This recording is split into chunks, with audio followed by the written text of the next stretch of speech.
Welcome, friends. I'm glad you're joining in for our weekly meditation and talk. We're being webcasted on my Facebook and YouTube pages and IMCWs as well. We'll begin our meditation tonight with the invitation to just sense in this moment what will help you to come into presence. And it may be that you take a few moments to adjust how you're sitting. It may be that as you come into stillness, you close your eyes and let your attention go inward. You might find taking a few long, deep breaths helps to collect your attention and bring you right here, right now.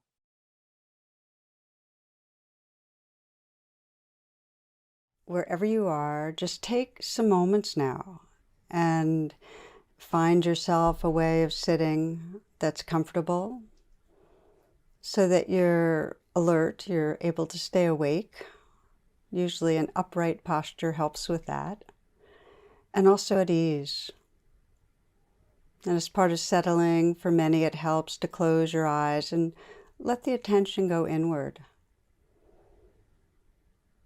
Coming into stillness. Letting the attention rest with the breath and extending the breath now so that you inhale and fill the chest, the lungs, breathing in fully. And then the out-breath is slow, so that you can feel the sensations of the breath as it's released. And again, inhaling deeply, filling the chest and the lungs. And a slow out-breath. Feel a sense of relaxing outward and letting go, letting go. One more time, inhaling deeply. A slow, smooth out breath, relaxing, softening down the length of the body with the exhale. And then allowing your breath to come back into its natural rhythm. And sense yourself both observing the breath and feeling the breath with an increased presence.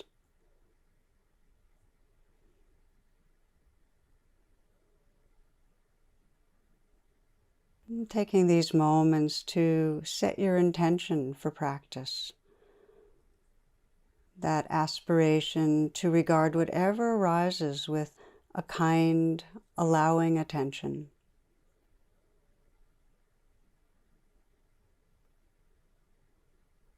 And we deepen that presence as we scan through the body. You might begin with the eyes, softening the eyes, feeling the tingling around the eyes as you let the brow be smooth.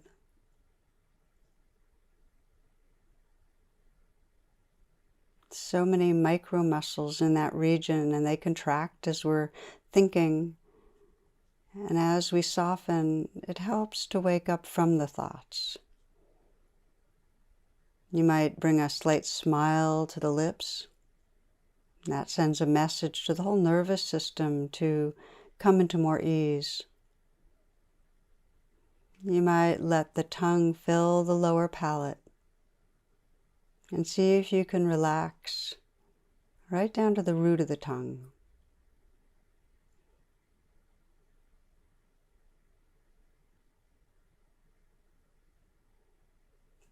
Widen the attention so you can feel the tingling and vibrating through the mouth.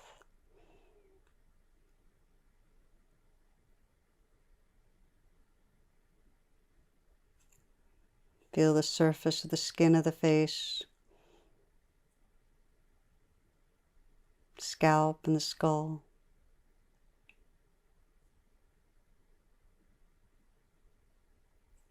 And then allowing the attention to come into the shoulders, allow the shoulders to fall away from the neck. And then feel the shoulders from the inside out. This is an area we typically carry so much tension. No need to try to do anything, just let Whatever tightness you might feel, let it float. Let it relax naturally, dissolve naturally in awareness.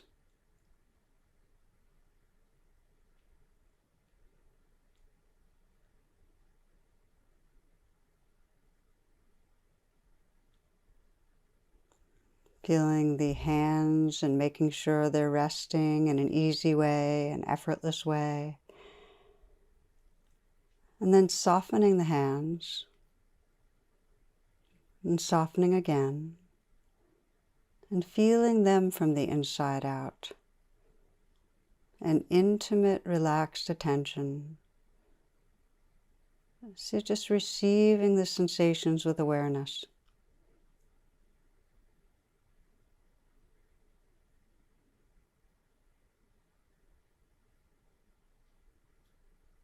Let the chest be open, and then allow the attention to settle in the heart area. Again, a receptive, soft, allowing presence, just feeling the life that's here.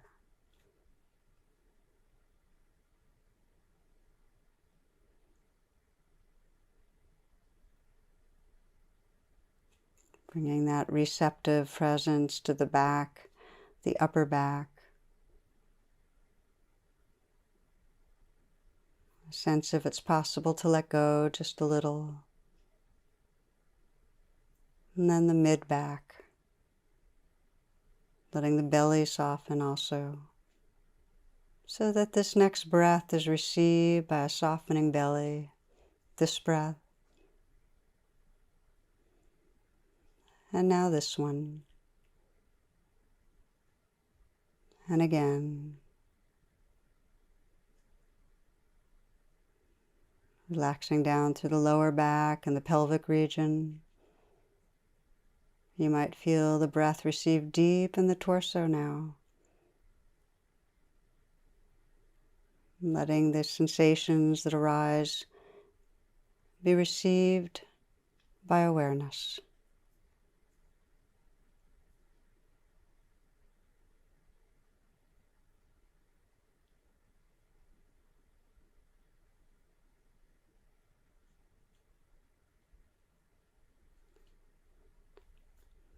Aware of the legs, the length, the weight, the volume.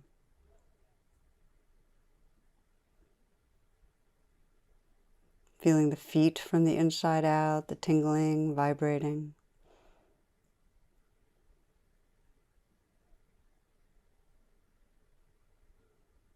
And sensing this whole body all at once, this energy body, this field of sensation.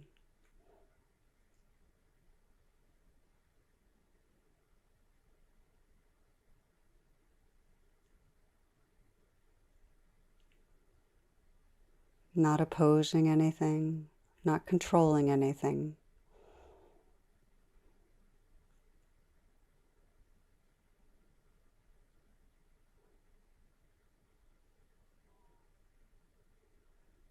Letting this whole life live through you. Letting this whole life be received in a wakeful space of awareness.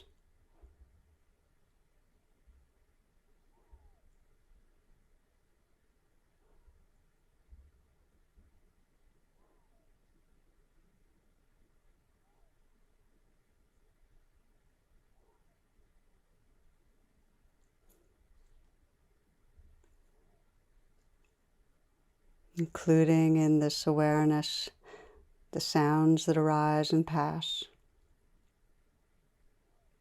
Perhaps the sounds of these words, the close-in sounds in the room.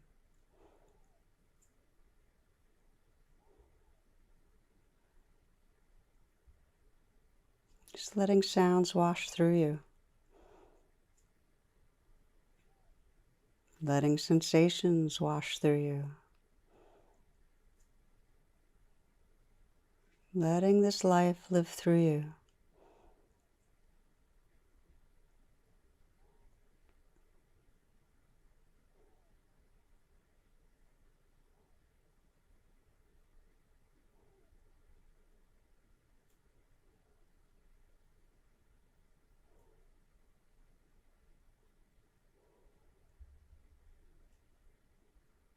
And continuing to rest in this receptive, open presence, listening to and feeling the changing life that's here.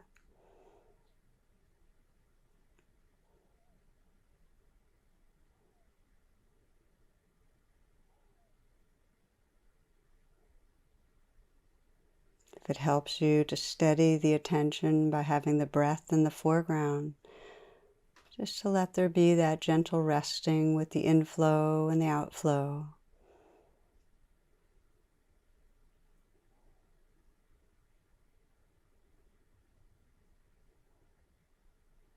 Still aware of the wider field of sensations and sound.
At some point you'll notice that the mind has drifted, as it naturally does. It's the nature of mind to go off into thought forms. And your pathway home is to simply pause and notice that without any judgment. Notice thinking, and then reopen the attention to the actual sounds that are right here. Listening.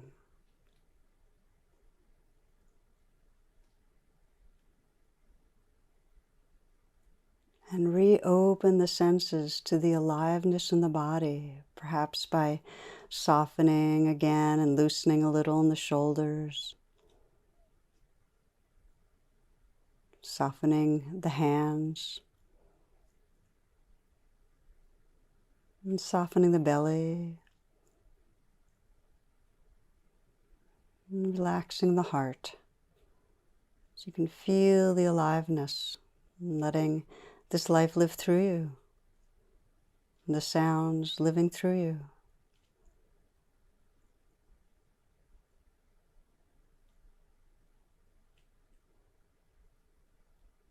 And if something is moving through that's difficult, some physical discomfort, some emotional difficulty like fear, anxiety, sorrow, shame, anger,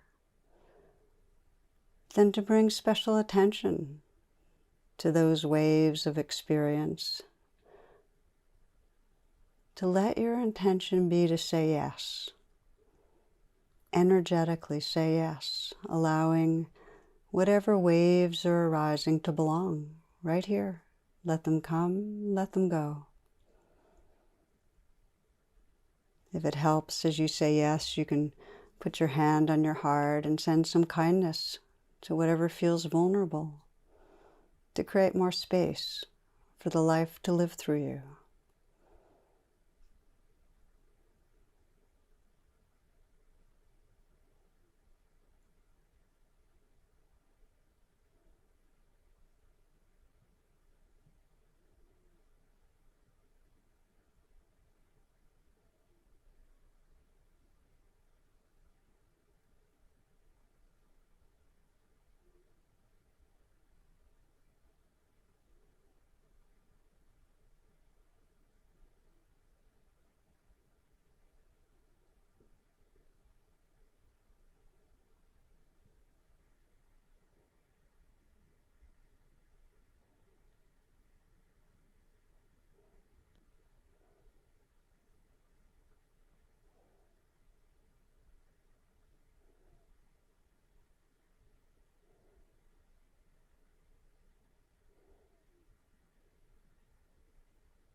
Noticing where your attention is and finding that pathway home back with your senses awake, listening to the sounds that are here.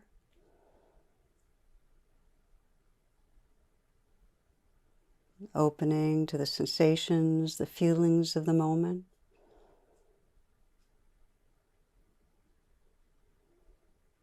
And you might sense if there's anything right now asking for your acceptance. If there's any difficult sensation or emotion that is asking for inclusion. And if there's something there, then again to bring that energetic yes. It could be the word yes, or you might whisper, "This belongs." Or place your hand again on your heart and just send some kindness to whatever is asking for acceptance.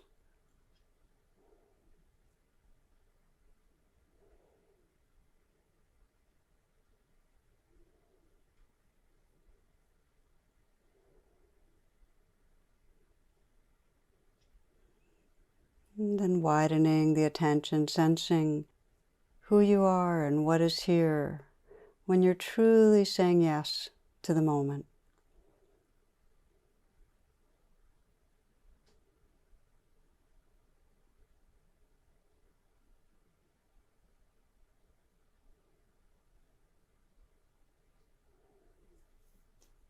We close with a poem by my friend and poet Donna Falls.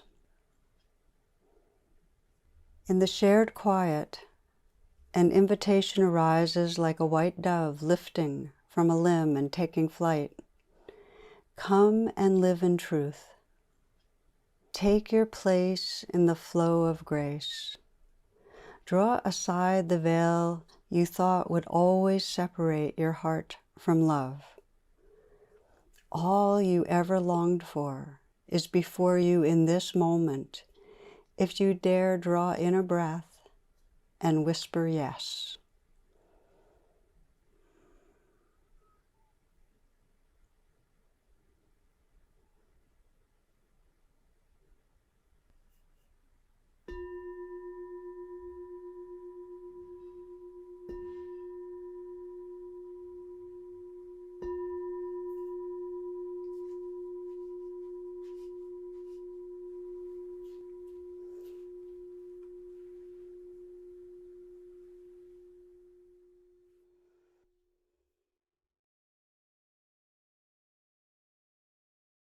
Gently bringing yourself back. If your eyes are closed, opening them, perhaps moving slowly. Stay aware, stay present, be mindful. And even as you listen now to some of these announcements, just sense yourself right here, present and awake. I begin each week with the announcements inviting you to my website, tarabrach.com, for the virtual offerings that are there and also for the different resources. And I want to highlight, I mentioned this first last week, we are offering, we meaning me and Jack Cornfield, a New Year's challenge, a meditation challenge. It's called Mindfulness Daily Plus. And it's built off of our Mindfulness Daily program, which you can get for free. But what makes the challenge different is we'll be joining you. There'll be 3 live question response periods online.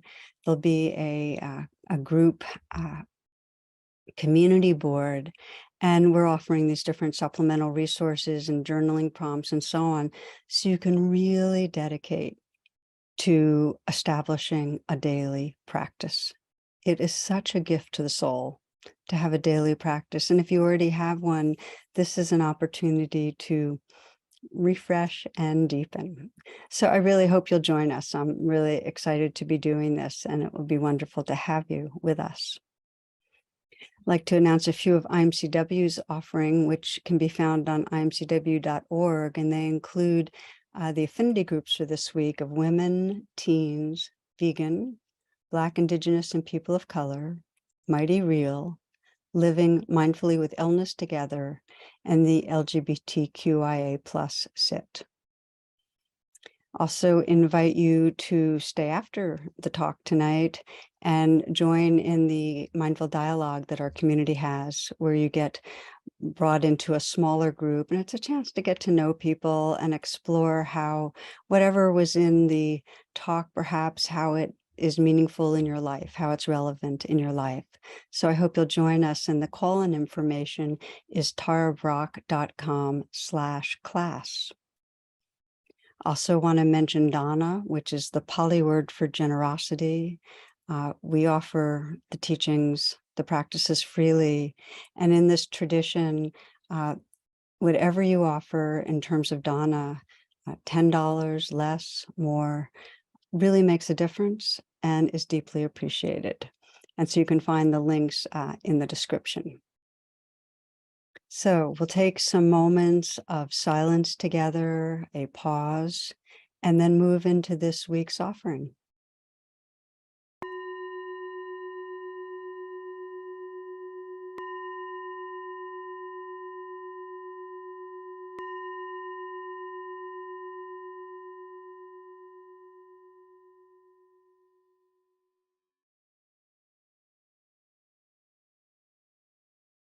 Namaste, friends. Welcome back. So our session tonight is the second part of a conversation I had with Dr. Dan Siegel on his book, Intraconnected. And I really recommend you listen to part 1 first, if you missed it, because the themes in the conversation actually build on each other. I have designed it so that this session will start with a short overlap. So there'll be some of the last few minutes of the first session, just to give you a sense of continuity and help you re-enter the material. And as I mentioned last week, to me, this is an amazingly a fascinating, compelling domain to explore, and just profoundly relevant to our own awakening and to the healing of our world. So I very much hope you immerse yourself and enjoy. Okay, blessings. I love consilience, and I actually feel a better understanding now of its power, where you sense what's in common between the different traditions, and that gives you much more of a pointer, brings things to the much more probability of what's going to reflect reality than just a possibility. Exactly. And then sometimes in that consilience, you get really interesting insights that you didn't predict. For example, as a therapist, I work with people who've been traumatized, and sometimes meditation is really hard for them, and sometimes going into open awareness really creates a panicky feeling. So when you look at the graph, you realize that what this graph tells us is that maximal uncertainty is in pure awareness. If you just look at that graph, and then you go, well, if you've been traumatized, the last thing you want is uncertainty. So you construct these plateaus, for example, of a separate self or a way of defending yourself from someone who's going to hurt you. And the sad part about that constructed plateaus are fine. Like if you're going to learn to swim or play tennis or drive a car, you need a plateau of skills. That's all good. But if the plateau is rigid and imprisoning you, then it becomes like this trap. So in the work with people who are traumatized in this framework, what's become really interesting is to be able to articulate the fear of uncertainty has kept them locked in the prison of post-traumatic adaptations. So we do gentle, careful work to just dip their toes in that plane of possibility, pull back out, dip their toes in. And then at some point, they let go of the plateau of a separate identity. Can feel at first what can feel overwhelming. So it has a sense of awe, but it can be awful in the sense of terrifying, or it can be awesome if you bring the support to then let them, in a way, stop feeling like they have to be acting like a noun, a fixed entity, but open up to the verb-like nature of life. And then through the plane of possibility, here's the amazing thing. Instead of being terrified of uncertainty, in that journey of healing, they come to realize that the synonyms for uncertainty are freedom and possibility. And then doing a meditation practice of whatever sort. I mean, we have the wheel, but I think it's concilium with lots of different approaches. What you want to do is allow yourself to enter this spaciousness that you beautifully talk about, Tara, in so many of your meditations, where that love that is there, I can't explain why as a scientist, but I can just describe it as the reported finding that in pure awareness, the love is there. So in the prison that they had of a plateau, they had to construct. They're very alone. Then through the wheel of awareness or other practices where they can get comfortable with uncertainty, they start letting the love live through them. And it's this incredible liberation. I love that you're actually grounding this in how do you go from being traumatized and on a plateau, encased in the defended, self-protected kind of self, to that open awareness, to the uncertainty and that formless field. And one of the things I've discovered again and again is that the flavors of that field still have tendrils, still filter into the plateaued states. And what I mean by that is you can be traumatized and protecting yourself, but still have a taste of what it's like to feel safe in another person's arms, or still have a taste of what it's like to feel a tree and sense that there's some affinity with the tree. And so that if you're in that plateaued state and protecting against uncertainty, to intentionally call on the tendrils that come from the awareness itself, of feeling love, of feeling connection, our gratitude, our wonder. They're all flavors that come from that formless space. Actually make it safe enough to begin to dip the toe and touch into the uncertainty in a way. You have more of a field to hold it in. So Beautiful. I love Yeah. the model that you're offering. And the other thing that struck me with consilience is many years ago, I heard a kind of a teaching from indigenous elders about how we're co-dreaming the universe into reality, into manifesting. And that what many people report, and I've experienced myself, and I'm sure you have, is that when there's more resting in or a sensing of that whole, of that empty but alive kind of wholeness, then there's more possibility of intending from a sense of what you care about, what's good, what's beautiful, intending to manifest something. You have more Yeah. capacity to call on that possibility in an intentional way to keep evolving. And in a way, you're co-dreaming the universe into creation from your intention, because you're resting more in that formless space. Yeah, absolutely. I mean, from a practical point of view, in terms of how one lives one's life, or if you're working as a client or patient doing therapy, or you're the therapist, or you're a teacher, or you're a parent, this practical aspect of what you're saying from the science perspective, in terms of wording it, is you might say something like, number one, there are two realms that quantum physics has established. The big controversy that people chase me down the hall with is, does this relate to mental experience, like feelings or consciousness or thoughts? And that's what the scientists are pushing back. They're saying, why are you relating quantum physics to the mind? I said, well, why not? It's one reality. And especially if the mind is an emergent property of energy, why not turn to the science of energy? So that's that. But what it tells us is that, just to compare these two realms, is that when you're raising a child, or you're working hard in therapy, or just a citizen on earth, in your Newtonian manifestation, a couple of things exist. The separation across space, it exists, it's true. The separation across what we call time, there's a directionality of change called the arrow of time that in some physics views only exists in the Newtonian realm. In the Newtonian realm, there are entities that are noun-like things that we can hold. A body, we can hold, a tennis racket. We can hold, this fixed-like thing. But if we compare all that in the Newtonian macro state realm to the quantum realm, which is part of the one reality we live in, then we start realizing, number one, there are no nouns. There are no entities. There are just verb-like unfoldings. Even an electron and a photon are called probability fields, and those fields have a whole set of processing dimensionality to them. They're not entities you can hold until, as the study shows, you observe them, then they go from this wide range of possibilities into a particle.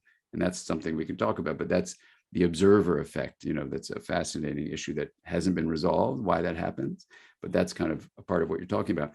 But the second thing is that, because of non-locality, things that in Newtonian body form, we would say, oh, they're separated, have now been proven.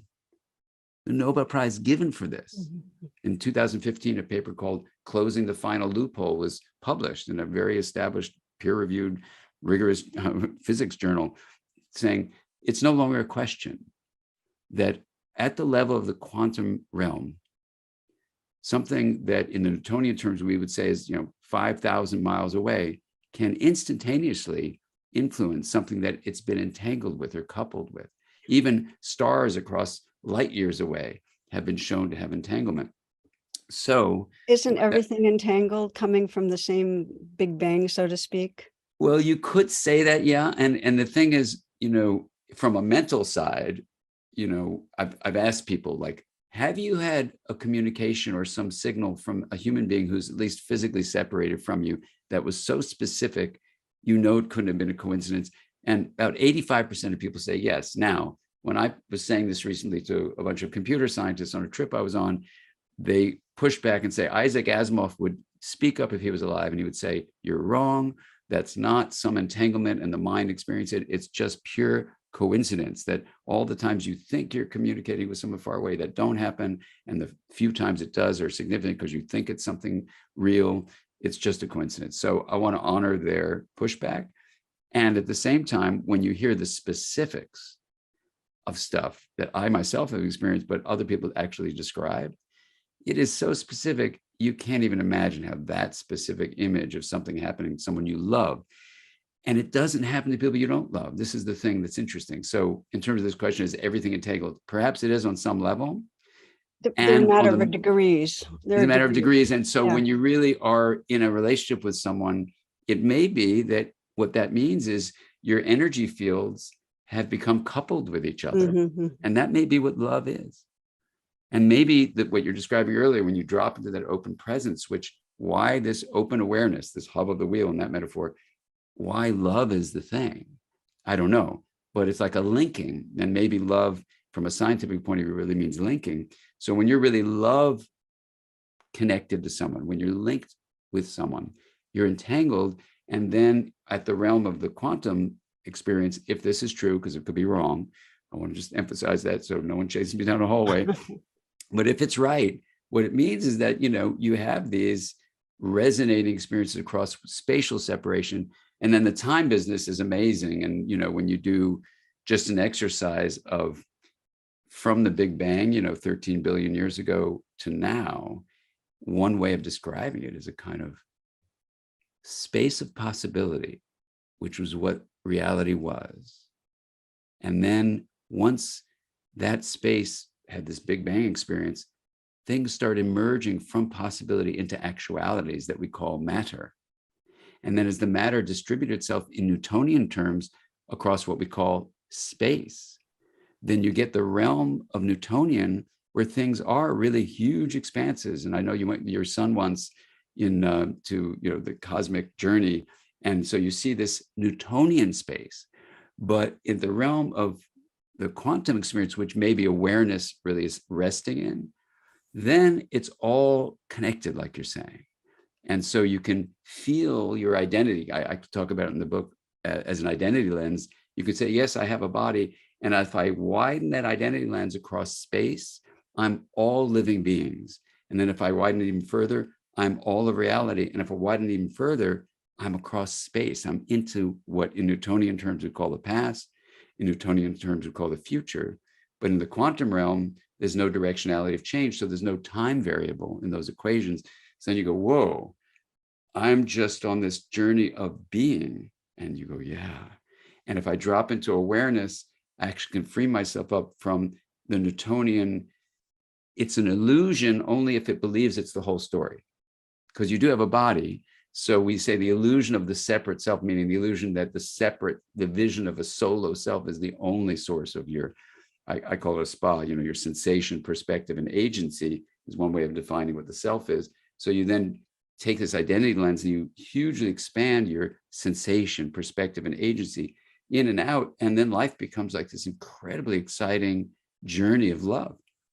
That this is so beautiful. And I'm just want to say, if you're listening, you're going to listen about 3 times or more. It made me think of my favorite quote in the world when you talked about expanding outward, but also sensing the interior space. And that is that Sri Nisargadatta says, love tells me I'm everything, and wisdom tells me I'm no thing. And between the two, my life flow. And my experience is that when we're resting in awareness, it's not until we sense the manifestation, the Newtonian world come into place, that the love is expressed. That's where it's expressed in the relational field that comes, through the manifestation, that we both can feel our connection, but we can also feel our connection to all the trees and to all of space, and we're everything, and it's all a part of us. And then when we go inward, and it's not really inward because there's no in and out, but when we sense the interior space, that formless field of possibility, there's no thingness there. So there is that sense of that emptiness and utter openness, and they're inextricable. Exactly. And, on the practical level, if someone's, let's say, studying with you, Tara, and learning to go into that open, spacious way of just being, then they have the opportunity in many ways to learn the skill of dropping from the Newtonian illusion of separation to the quantum reality of connection. And then when they feel the wholeness that, yes, I do have a body, that's the inner me. I do have a wholeness, that's the we. Put them together, that's the intraconnected we. Then the love can infuse what happens on the Newtonian level. But I'll tell you a very quick story. I referred to a parliamentarian. I was asked to do the Wheel of Awareness for a parliament that was having some trouble with some issues going on in the country. And we did it. These were not meditators, they were government officials. That doesn't mean they're not meditators, but in this case, none of them had meditated before. They came to this immersion trying to figure out how to solve problems. During the break, after we did some sharing, one of the parliamentarians came up to me and he said, I couldn't share. Do you want to know why? I said, yeah, tell me why. And that's the person who said, I felt so much love. I felt so connected to everyone and everything. And now he's crying. When I did that, going into the hub, that part? I said, yeah, I know that part. And we're just sitting there quiet with each other. And so then after some silence, I said, can I ask you a question? He goes, sure. I said, you didn't want to share that during the sharing time? He goes, oh, no. He said, if I say love, he points over to his colleagues. He goes, they would think I was weak. And then there's this silence. So I said, okay, you didn't want to appear weak. He goes, no. I said, so can I ask you another question? He goes, sure.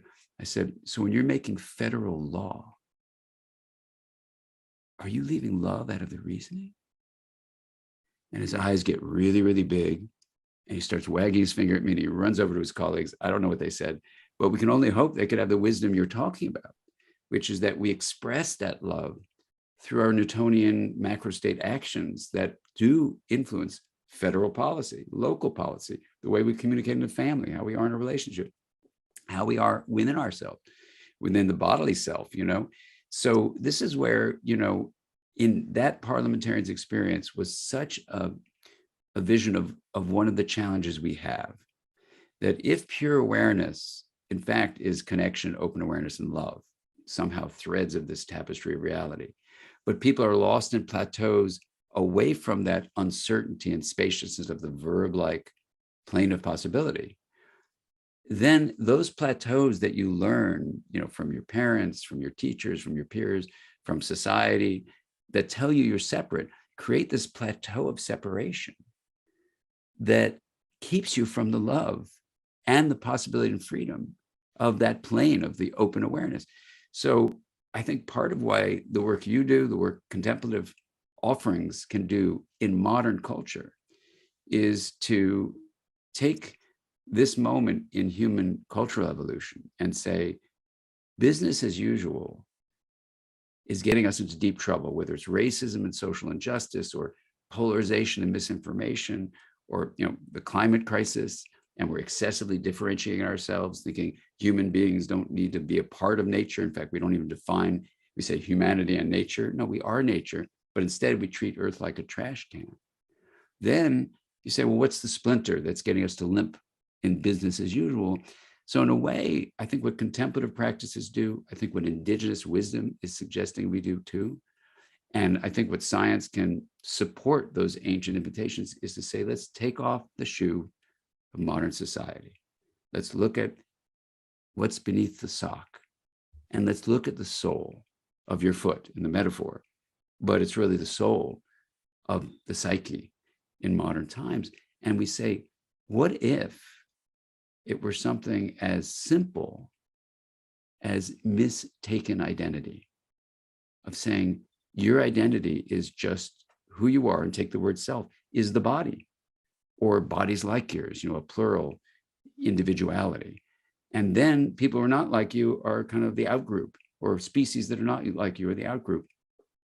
Then what happens is, if you start being taught that, everything you perceive is through that lens, that filter. So you only perceive what you believe. So now we have an invitation, we have a brief window of time on this planet to realize something terribly wrong is going on. And what if ancient contemplative wisdom, ancient indigenous teachings have a consilient way of coming to the same conclusion? And now what I hope this Intraconnected book does is just add a lifespan journey to go, here are the windows of opportunity that science builds on these ancient invitations to say, this might be the splinter. And then instead of like freaking out and going, oh my God, it's a disaster, these threats are making us fight or flee or freeze or faint, and we collapse in exhaustion because we had the courage to care. What if instead we see these challenges and develop this challenge mindset instead of a threat mindset, and then learn to dance with the challenge and ask, what's the music of today? And if the music is allowing us to dance as we remove the splinter, and then we can do it in a more balanced way, I think together we can actually make this happen, with all the ancient invitations, all the scientific additions to that ancient conversation, and have practical tools like the ones you beautifully teach to actually bring this into people's lives. Mm. So just to take a few moments now to ground what it means to remove the splinter, because I love that you're bringing where the suffering is individually. When we get plateaued and caught in this limited idea of a separate self, we forget our larger belonging.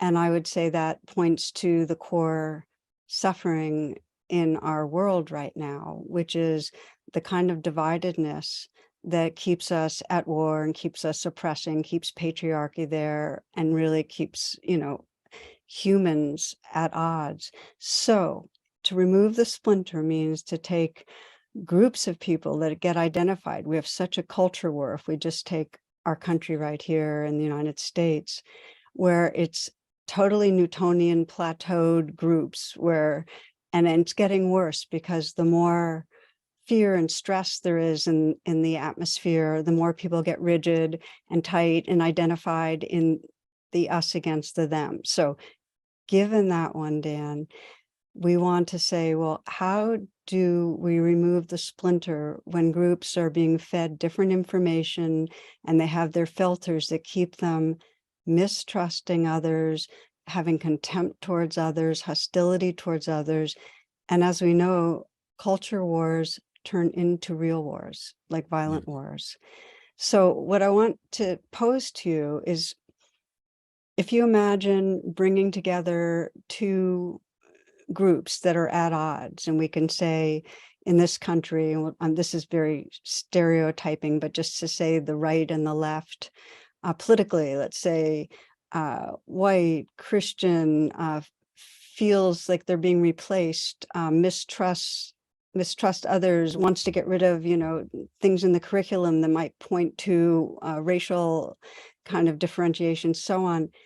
And you put, them together with lefts who are progressive and, feeling like, care about human rights and so on. You have them together for a week in a space. How do you help them work with their, identities that are so wedged in and hostile to sense moi? Yeah. Well, it's a beautiful, beautiful, and really important question. So I will respond with some questions, because it's not like I have the answer to that incredibly important life determining question, which is so beautifully articulated by you. So let me share a couple of responses. One is a story, and one is just a vocabulary we can use. The vocabulary part of it is to remember that in Greek terms, there's at least two different ways of knowing. One is conceptual knowing, called noesis. Another is experiential knowing, called gnosis, Gnosis. The noesis is Noesis. So there's a balance of the two. So if an effort, like in that week you're suggesting we think about, is only noetic, if it's only about concepts, it's not going to work. So it's got to be experiential, but to give it a conceptual frame, so both work together. The story I'll just share with you is there was such a meeting where Elijah Cummings, the congressman from Baltimore, who was in the US Congress, asked me to come to Baltimore and work with the racial tensions between Blacks and whites in that city. So we brought people together who had never been in the same room together. And you could feel the tension of the in-group versus the out-group in both directions.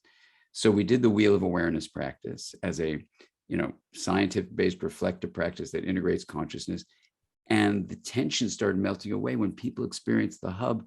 And they even would say, when I came in this room, I saw you as an enemy, but now I see you as a friend. And Elijah was going, well, what happened? What was the magic in that? I said, it wasn't magic. It was, basically dropping people out of plateaus by getting to this open awareness. Now, not everyone's going to be open to that. So I think we need to think about something beyond just let's have people do this, or like the parliamentarian who got in touch with the love because he was given the opportunity to do a practice, in this case, the wheel, but it could be many other practices. So the first thing to say is people need experiential knowing. From a lifespan development, what I tried to do in Intraconnected is say, how do we address this question across the lifespan with something called pervasive leadership, which is a term Arthur Zients introduced to me to, which is every human being has the capacity to actually make a difference. And if we identify the splinter, we can all be involved in removing that splinter. So for a parent, it would be raising a child to realize that who they are is not just Tara in that body. There's the experience of the body of Tara, and there's the experience of you with your friends, you with all of humanity, you with all of nature. And if you want to go full on, you say you across time, you are your ancestors, you are your descendants. And there's a way of raising children that way. Teachers in school, looking at the lifespan moments of windows of opportunity, can see that there's a me that you're encouraging to develop. The child's going to exercise, they're going to eat well, and there are other me's. So there's an interconnected thing, but the we of that relationality and the me go together, and they can actually teach kids in school to be interconnected. So we have to work with the younger folks, but we don't have time, unfortunately, to just make this happen in homes and schools. We have to work with companies. We have to work with governments. So some work I'm doing with something called inner development goals is to bring these ideas as a backdrop to what the United Nations is doing, trying to look at the sustainability development goals, which are addressing these problems we're talking about and how we address them. And in fact, we're not making good progress.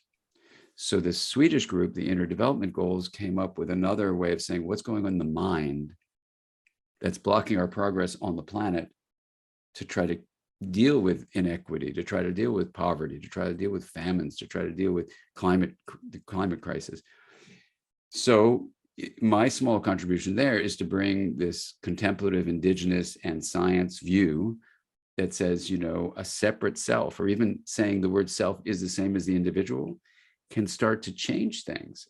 Now, in a company that is built around profits, it's really, you can feel this movement around the world. You can see that there's a different way of defining that term. What if profit isn't just the money you make, but the positive generation of kindness and compassion and well-being for a greater good?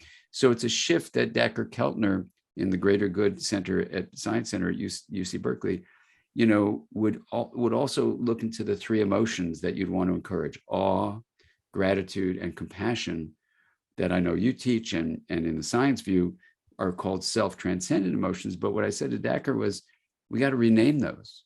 It can be self-expanding, so that you realize the earth is the self. And then, my deepest hope is that I don't have the answer to exactly how we do it, but if people start shifting, even something as simple, and this may sound idealistic, and certainly it's an ideal, but I think it's realistic too.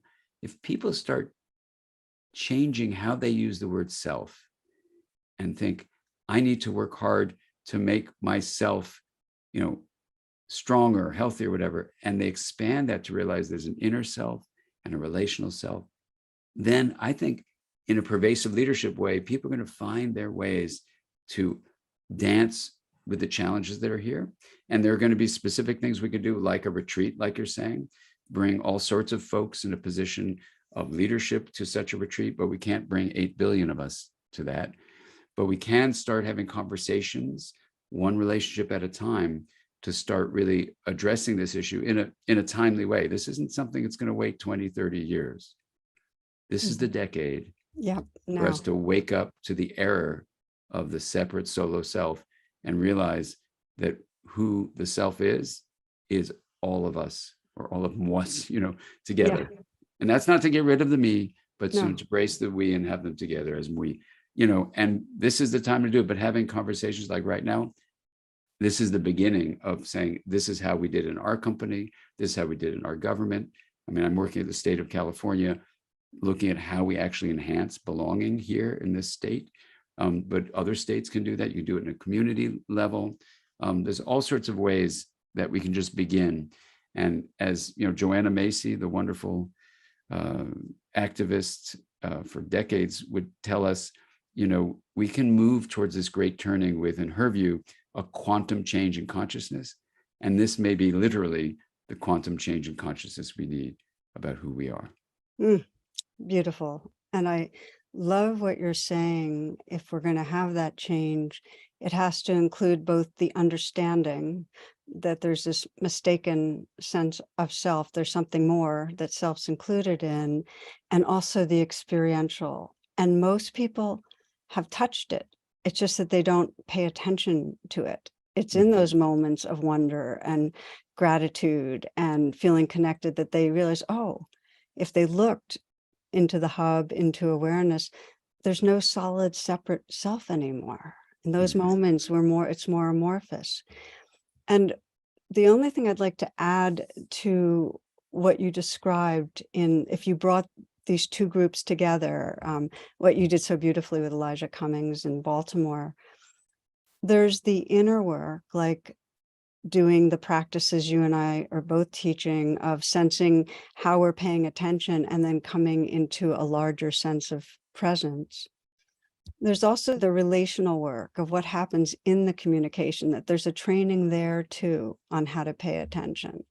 So if I think of us in this conversation, at the beginning, I shared with Dan that I just lost my pup. And because that's a very real, vulnerable place in me, and sensing his resonance, he too has lost a dog.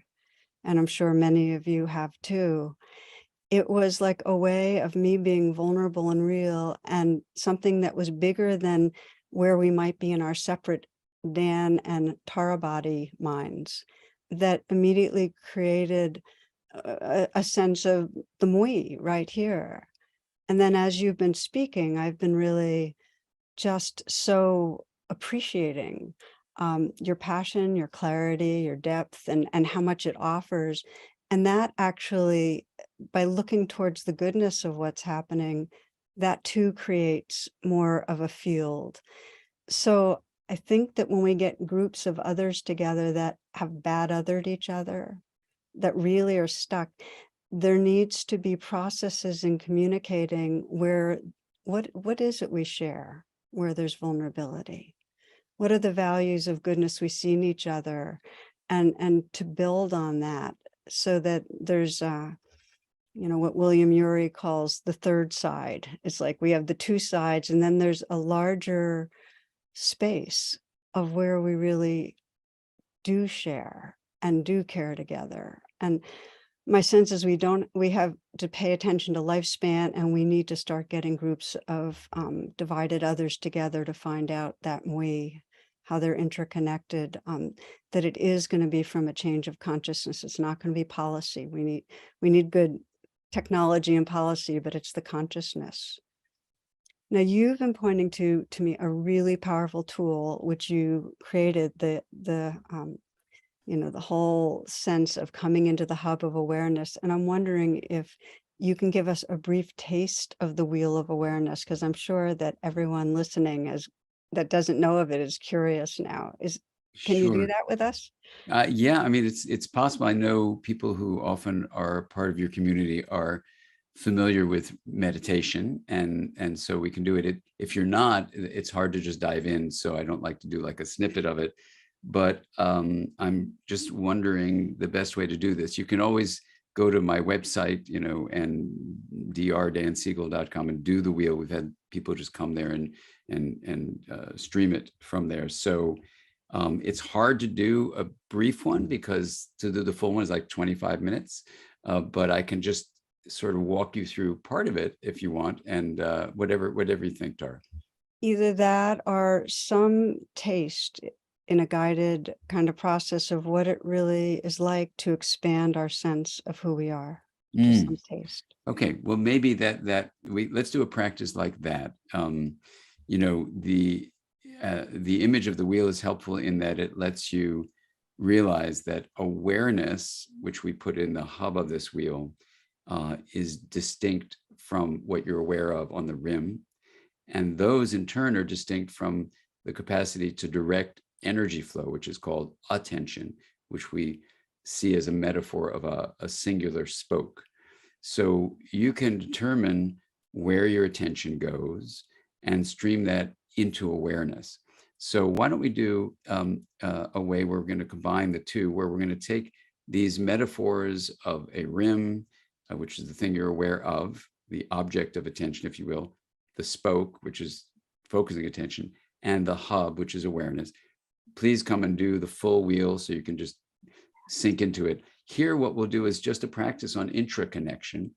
And we can do this if you're able to do it. And if you're driving, this would not be a good time to do it. So you can put us on pause and later on, do it when you're not driving.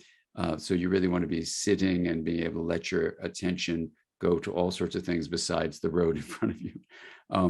But here's how the practice goes. If you just take your thumb and put it in front of your eyes, so you can see it clearly, and just look at your thumb and notice there's a fingernail, there's a digit, there's the finger, and move it around.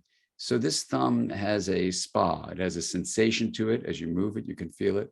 It has a perspective, imagine being that thumb looking at the other four fingers, it has agency, it can be moving around.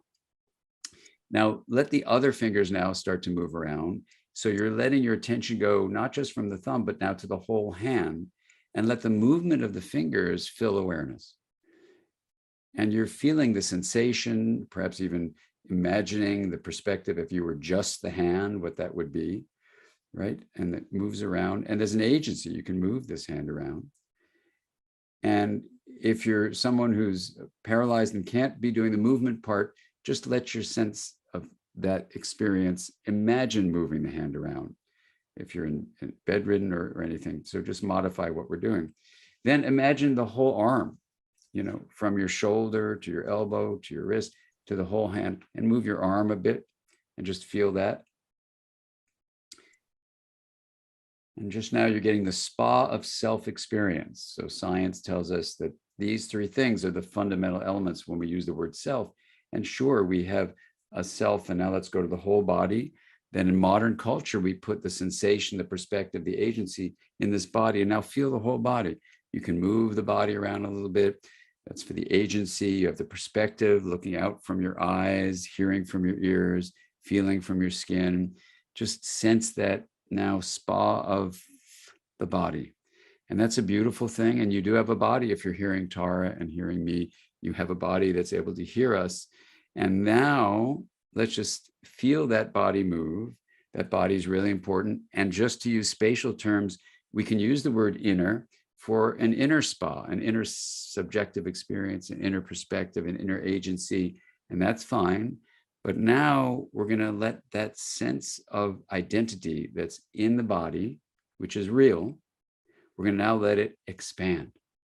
So in the space around you, perhaps what you can see with your eyes. So if you're in a room, what you can see in your room, if there are other people in the room, or if you're in a field, in a park, or out in the forest, just let your eyes, where your eyes can scan to, and it spans this, what we call Newtonian space around you. Just see if you can sense into the space and just feel it. I'm in a room where I do all of my writing, and I share this with my new dog that I shared with Tara earlier.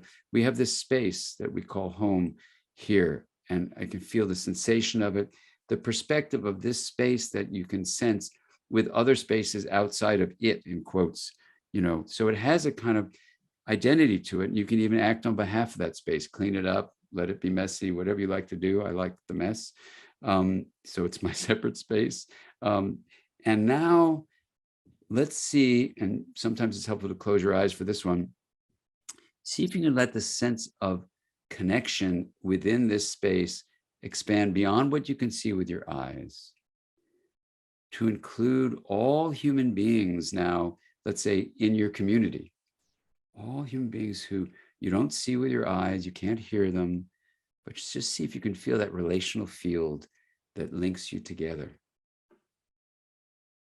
in your community. Now, let it expand to all of nature in your community, however you want to define that, to all living beings, animals, plants, fungi, all living beings. And now see if you can expand that too. This is hard, but let's go as wide as the nation in which you live, to all human beings who are your common citizens for that country. Expand it to all living beings in this nation that you live in. And we have boundaries, that we say, oh, I'm this citizen, I'm that citizen. And so that's a sense of identity we have too, a sensation, a perspective, an agency that we can feel, that we can act upon. And now let's take it one step further to go to all human beings, all 8 billion of us now, the human family, and just feel that connection to all of humanity right now, right here. And now widening our identity lens, just like you could a camera, narrow up to what's really close, your thumb, your body, to now widen to not only include our human family, but getting this wide angle lens on all living beings on Earth. And then even to all of nature, to our creeks, to clouds, sky, and just feel that connection within the whole, including the body. In this moment in time, we then feel the intraconnectedness of what we call Newtonian spatial separation is actually an illusion. That there's no real separation. There's a wholeness, an intraconnectedness, a connection within the whole. And these bodies are a very important part of a whole. So we're interconnected. But as we sense and we perceive and act on behalf of the whole, it's intraconnected. And to take it even one step further, we've now in the present moment across Newtonian spatial, what's called separation. We realize we dissolve the separation in the quantum experience of moving this identity lens and realizing that also besides space not separating entities, there's unfolding processes, verb-like experiences of emergence. We now realize also at that deep open space of the hub of the wheel of awareness in that metaphor, we now can extend across what in Newtonian terms we call time.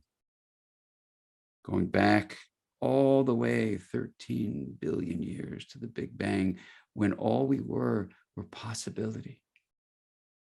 And those possibilities then exploded into actualities that we call matter. But in no moment did we actually lose the potentiality that sits within the pure awareness we can access in the metaphor of the hub of the wheel, that potentiality that is not separated across what we call the past 13 billion years ago, or into the future, where all our ancestors and all our descendants are us. Letting that identity lens expand then. So we're not trapped in the illusion of noun-like entities that are separated in time and space, but instead access the quantum reality of the deep intraconnection across what in our Newtonian bodies we name time, space, but to feel the wholeness of that as me in the body and we in these relational connections that exist in all these dimensions. And now letting this fullness of intraconnection, the me plus we as we, letting that fill our awareness right now.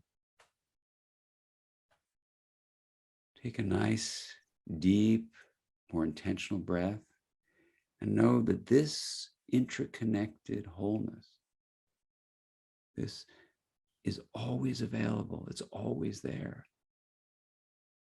And whatever we face, now letting us realize we can narrow that identity lens at will to realize we do have a body that lives in a macro state world in Newtonian properties, and we stop at red lights so that we're not one with everything in an intersection. And that's fine. This relativistic world is real, and the universal is also real. And they are two realms of one reality, of one life that extends beyond time and space. And so whatever we might be worried about in terms of these Newtonian macrostate bodies and the challenges we face them as dance partners to say, how do I let integration, the honoring of differences, the promoting of linkages, even in the face, and especially in the face of these challenges, arise? So what is the music of today?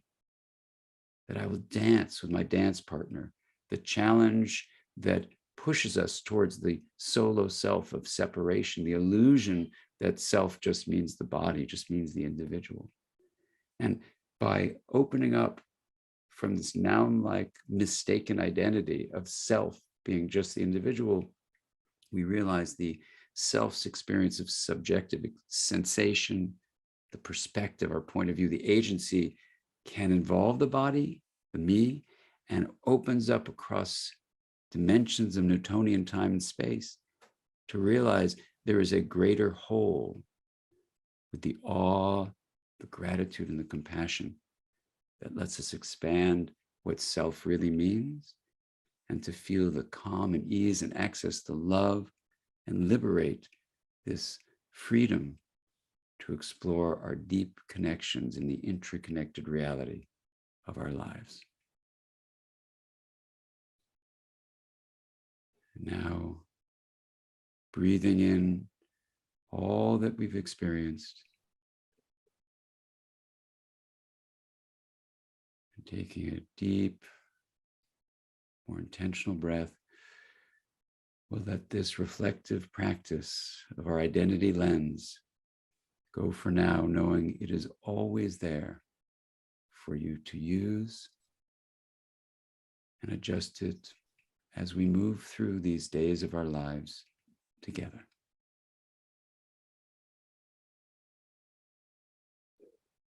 Thank you for going on the journey.